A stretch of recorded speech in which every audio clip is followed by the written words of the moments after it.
Right గా Nizam sugars పై కదలిక. చక్కెర ఫ్యాక్టరీలో రీఓపెనింగ్ దిశగా రాష్ట్ర సర్కార్ చర్యలు చేపడతా ఉంది.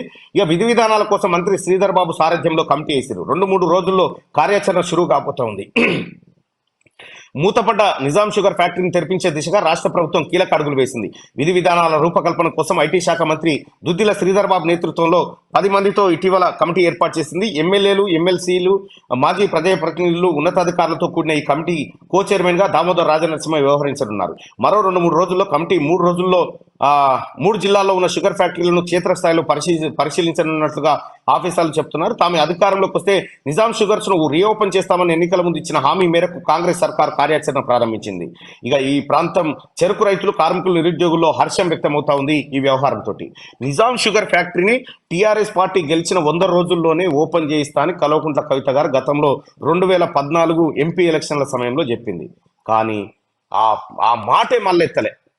అప్పటి నుంచి ఇంకా పైగా ఏం చేశారు, నిజాం షుగర్ ఫ్యాక్టరీ బోధన్ సంబంధించినటువంటి ల్యాండ్ ను అక్రమంగా టీఆర్ఎస్ పార్టీ నాయకులు కబ్జాలు పెట్టారు.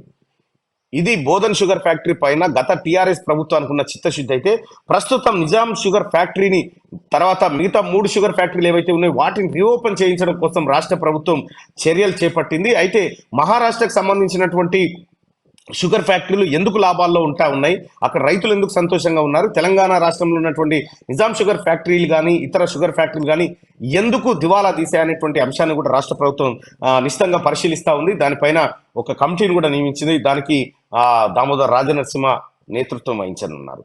ఇక